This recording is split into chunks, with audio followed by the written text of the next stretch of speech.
현지 시간으로 지난 28일 홍콩 사우스차이나 모닝포스트, 블룸버그 통신, BBC 등을 통해 충격적인 소식이 전해졌습니다. 코로나 확산 초기 중국 후베이성 우한 상황을 취재해 폭로했던 시민기자가 공중소란 혐의로 징역 4년을 선고받았다는 내용이었습니다. 해당 시민기자는 전직 변호사인 장잔이라는 기자입니다. 장잔에게 적용된 공중소란 혐의는 최고 형량이 5년이라고 하는데요. 홍콩 사우스차이나 모닝포스트는 중국 당국이 비판적인 인사를 억압하고자 할 때 공중소란 혐의를 자주 적용한다고 설명했습니다.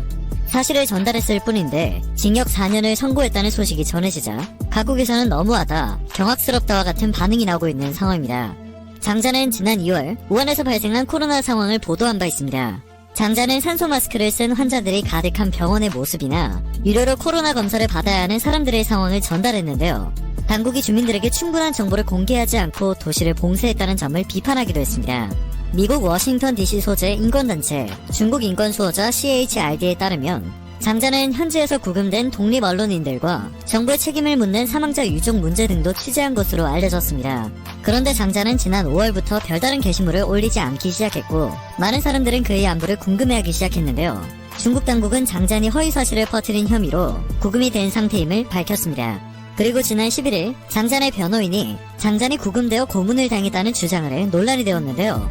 변호인은 소셜미디어에 글을 올려 당국은 단식 투쟁을 위해 음식을 거부하는 장잔에게 튜브를 삽입해 유동식으로 강제로 주입하고 족쇄와 수갑을 찬 채로 생활하게 했음을 폭로했습니다. 이러한 사실이 알려지자 유엔 인권 최고대표실은 공식 트위터를 통해 시민기자 장잔에게 징역 4년이 선고된 것에 대해 깊이 우려하고 있다며 우리는 2020년 한 해 동안 표현의 자유를 지나치게 억압한 사례로 장잔을 거론해왔고 계속해서 장잔의 석방을 요구할 것이라고 중국 당국의 조치를 비판했습니다.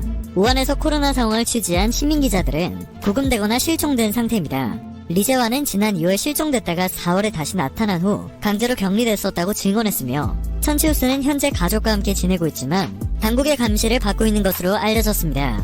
우한 주민으로 알려진 팡빈의 행방은 아직도 묘연한 상황에서 관련 사건에 대한 법원 판결이 나온 것은 이번이 처음인 것으로 알려지고 있습니다. 때문에 각국의 관심이 주목될 수밖에 없었던 것인데요.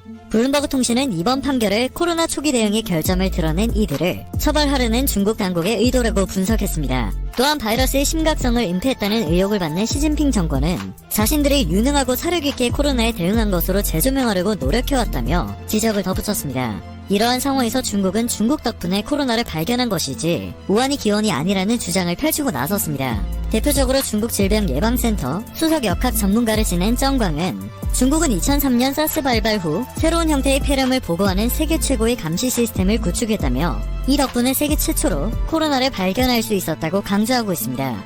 그는 코로나가 우한에서 처음 보고되기 전 이탈리아에서 발생할 수 있다는 이탈리아 지오바니 아폴론의 연구팀이 연구 결과를 근거로 삼고 있는데요. 정작 해당 연구 책임자인 아폴로네는 정광의 주장에 대해 중국 측이 자신들의 연구 결과를 아전 인수격으로 이용하고 있다고 크게 반발했습니다. 현재 WHO는 두 차례 현지 조사를 진행하고도 명확한 답을 내놓지 못하고 있습니다. 중국 기원설을 주장하는 미국과 호주 등 일부 국가는 WHO가 편파적 태도를 지니고 중국을 두둔하고 있다고 비판하고 있습니다. 보다 못한 BBC 취재진이 직접 우한을 방문하기도 했는데요. 해당 기사에 따르면 사복경찰과 다른 정부 관계자들이 취재진을 따라다녔고 신원을 알 수 없는 남자들이 취재진을 막으며 이것이 자신들의 일이라고 설명했다고 합니다. BBC는 우한의 연구소에 다다르는 것을 막기 위한 중국 당국의 노력은 그들의 코로나에 대한 부정적인 이야기를 통제하기 위해 얼마나 애쓰고 있는지 보여준다고 설명했습니다. WHO의 발원지 조사는 내년 1월 또 이뤄질 예정이지만 명확한 답을 내놓을 수 있을지는 미지수입니다.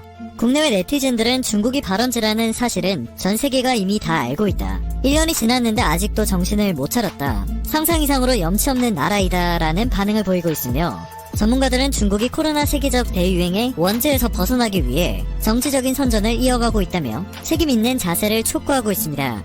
전 세계의 보건과 경제를 뒤흔들고 있는 신종 코로나 바이러스 감염증의 발병 보고가 벌써 1년을 맞이했습니다. 지난 25일을 기준으로 전세계 확진자 7,700만 명, 사망자 170만 명을 발생시키며 인류 역사상 최악의 전염병 가운데 하나로 기록될 전망인데요. 아직도 규명해야 할 진상은 산더미와 같습니다.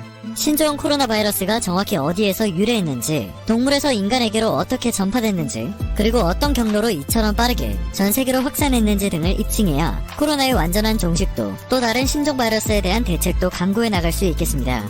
그러나 발생 초기 사실 은폐와 축소로 수세에 몰렸던 중국은 이제 오히려 자신들의 방역 성과를 앞세워 서방 국가의 방역 실패에 따른 책임론을 주장하고 있습니다.